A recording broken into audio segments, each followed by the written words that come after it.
नमस्कार, मी डॉक्टर मच्छिंद्र बांगर महाराष्ट्रातील आणि देशातील हवामान परिस्थिती संदर्भात ताजा अंदाज देणार आहे. आपण बघतो तो उत्तर भारतामध्ये एक WD पुढे सरकलाय आणि दुसरा WD पुन्हा उत्तर भारताच्या दिशेने सरकणार आहे.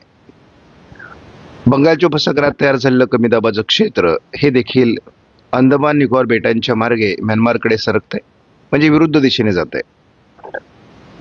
तरी देखील स्थानिक वातावरणाची निर्मिती होऊन महाराष्ट्रामध्ये आणि किनारपट्टीच्या राज्यांमध्ये, खास करून बंगालच्या उपसागराच्या किनारपट्टी राज्यांमध्ये पावसाचं वातावरण तयार होत आहे. आपण काल भारतीय हवामान खात्याने दिलेल्या अंदाजामध्ये आणि आत्ता आपण मुद्दाम कालचा अंदाज बघत असतो, पुन्हा कसा बदल झाला होता. विदर्भ, पूर्व मध्य प्रदेश, छत्तीसगड, ओरिसा, झारखंड, पश्चिम बंगाल आणि पूर्वेकडील राज्यांमध्ये, त्याचबरोबर कर्नाटक, केरळ, तामिळनाडूमध्ये, आंध्र प्रदेशमध्ये पावसाचं वातावरण काल मेघगर्जनेसह दाखवण्यात आलं होतं. ज्यांनी या चॅनलला सबस्क्राईब केलं नसेल, दररोज व्हिडिओ बघतात, त्यांनी देखील या चॅनलला सबस्क्राईब करायचा प्रयत्न करा, की जेणेकरून तुम्हाला दररोजचं नोटिफिकेशन येईल आणि तुम्हाला नवीन अपडेट हवामानाविषयी समजेल. आपण बघतो आज छत्तीसगड, विदर्भ, कर्नाटकचा काही भाग आणि केरळ, तामिळनाडूमध्ये पावसाचा अंदाज कायम आहे. उद्या केवळ छत्तीसगडसाठी पावसाचा अंदाज आहे. मुख्य कमी दाबाचं क्षेत्र हे विरुद्ध दिशेने सरकलेलं आहे, त्यामुळे महाराष्ट्रात जे काही पावसाचा प्रभाव निर्माण झाला आहे तुरळक स्वरूपामध्ये, आता तो कमी होतोय. साधारणपणे उद्यापासून त्याचा प्रभाव कमी होईल. आपण बघतो महाराष्ट्रामध्ये सध्या GFS मॉडेलने पावसाचं वातावरण दाखवलेलं नाहीये आणि यापूर्वी जो काही अवकाळी पाऊस महाराष्ट्रात झालाय त्याचाही अंदाज फारसा दिलेला नव्हता. 5 तारखेला एक WDचं वातावरण उत्तर भारतामध्ये येईल, जे 4, 5, 6 त्याचा थोडा प्रभाव राहण्याची शक्यता आहे. तसं फार पावसाच्या ॲक्टिव्हिटीज आपल्याला सुरुवातीला म्हणजे मार्चमध्ये दिसत नाही आहेत.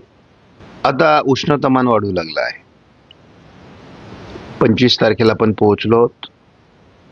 प्रत्येक दिवस महत्त्वाचा आहे. थोडं 27-28ला मध्य महाराष्ट्र, उत्तर कोकणात थंडी जाणवण्याची शक्यता आहे. त्यानंतर मात्र हे उष्णतामान 2 तारखेपासून मोठ्या प्रमाणात वाढायला सुरुवात होईल. जवळपास 22 अंशापेक्षाही अधिक तापमान महाराष्ट्रामध्ये आपल्याला 2 तारखेपासून पुढे जाणवणार आहे. हे रात्रीचं आणि पहाटेचं तापमान आहे. आपण दुपारच्या तापमानाचा जेव्हा विचार करतो तेव्हा प्रत्येक दिवशी दुपारचं तापमान आता वाढत जाणं अपेक्षित आहे. विदर्भाकडून याची 1 मार्चला सुरुवात होईल.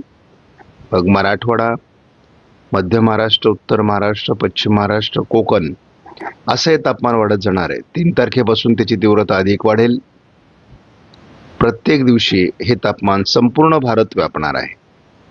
त्यामुळे आपल्याला 6 तारखेला आपण जर बघितलं तर 36 ते 37 अंश सेल्सिअस, काही ठिकाणी 40 अंश सेल्सिअस तापमान देखील आपल्याला मार्चमध्येच बघायला मिळणार आहे. त्यामुळे 40च्या टप्प्यावर मार्चचं तापमान जाणार आहे. आपण ACMWF मॉडेलनुसार धावता अंदाज घेतला तर बंगालच्या उपसागरातील सिस्टम विरुद्ध दिशेने जाते आहे. महाराष्ट्रामध्ये तसा कुठलाही पावसाळी वातावरण दाखवलेलं नाहीये. तरी गेल्या 3 दिवसामध्ये महाराष्ट्रात अवकाळी स्वरूपाचा, काही ठिकाणी जोरदार तर काही ठिकाणी मध्यम स्वरूपाचा पाऊस झालेला आहे. लातूरसारख्या भागात गारपीट देखील झालेली आहे. परंतु ACMWF मॉडेलनी या पावसाचा अंदाज दिलेला नव्हता. GFSने देखील महाराष्ट्रात पावसाचा अंदाज आज दिलेला नाही. आयकॉन मॉडेलने मात्र विदर्भ आणि मराठवाड्याचं म्हणजे लातूर, धाराशिव, नांदेड, थोडं वर्धा, यवतमाळच्या भागात पावसाचा अंदाज दिला आहे. आपण GFS मॉडेलनुसार या ठिकाणी जवळपास 12 मार्चपर्यंत अंदाज घेतला तर थोडं सोलापूर दक्षिण पूर्व भागामध्ये आणि लातूर, धाराशिवमध्ये हलकं ढगाळ वातावरण राहण्याची शक्यता आहे. पावसाचा अंदाज नाही. मॉडेलने ACMWF मॉडेलने देखील आपल्याला महाराष्ट्रामध्ये सध्या तरी पावसाचा अंदाज दिलेला नाही. मात्र आयकॉन मॉडेलने आपल्याला अजूनही बीड, धाराशिव, लातूर, परभणी, नांदेड, वाशिम, हिंगोली, यवतमाळ, वर्धा, अमरावती दक्षिण आणि चंद्रपूरपर्यंत पावसाचा अनुकूल ढग निर्माण होऊन काही ठिकाणी पाऊस होण्याचा अंदाज अजून कायम ठेवला आहे. 24 मार्च ते 31 मार्च या दरम्यान पुन्हा पावसाळी परिस्थिती महाराष्ट्रामध्ये निर्माण होण्याचा अंदाज आहे. एप्रिलच्या पहिल्या आठवड्यापासूनच पुन्हा गारपिटीसह मोठ्या पावसाचं प्रमाण महाराष्ट्रामध्ये वाढणार आहे. त्यामुळे महाराष्ट्रातल्या शेतकऱ्यांनी आपली संपूर्ण रब्बीची पिकं कशी एप्रिलच्या पहिल्या म्हणजे 24 मार्चच्या आत कशी काढून घेता येतील याच्यावर अधिक भर देणं आवश्यक आहे.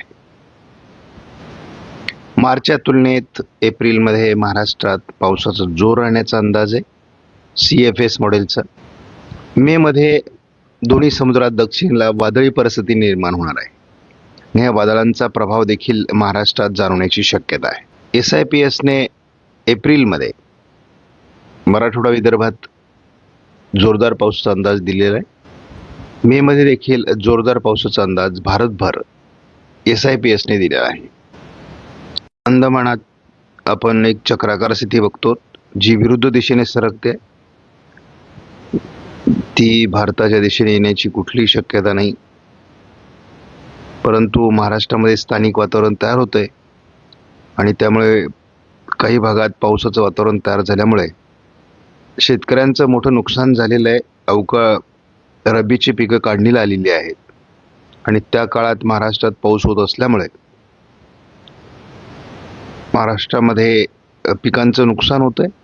आज देखील 25 तारखेला सोलापूर, बार्शी, लातूर, नांदेडच्या काही भागात, त्याचबरोबर नागपूर, अमरावतीच्या म्हणजे पूर्व विदर्भाच्या काही भागात पावसाचा अंदाज कायम आहे. उद्या देखील लातूर परिसरात थोडा पावसाचा अंदाज आहे. आयकॉन मॉडेलच्या अंदाजानुसार 27 तारखेला थोडं नाशिक उत्तर भाग आणि धुळ्याच्या काही भागात पावसाचा अंदाज आहे. 28 तारखेला देखील लातूर, सोलापूर भागात ढगाळ वातावरणाची शक्यता आहे. पश्चिम महाराष्ट्रात पावसाचा अनुकूल ढग 3 तारखेला असण्याची शक्यता आहे. ECMW मॉडेलनेही महाराष्ट्रात बऱ्याच अंशाने ढगाळ वातावरण दाखवलंय. त्यामुळे आज देखील काही भागात पाऊस होऊ शकतो. उद्या मात्र नांदेड, लातूर, सोलापूर भागात पावसाचा अंदाज आहे. ECMW मॉडेलनुसार 27 तारखेपासून हे वातावरण कमी होईल. जवळपास 11 मार्चपर्यंत ECMW मॉडेलने महाराष्ट्रात पावसाचा अंदाज दिलेला नाहीये.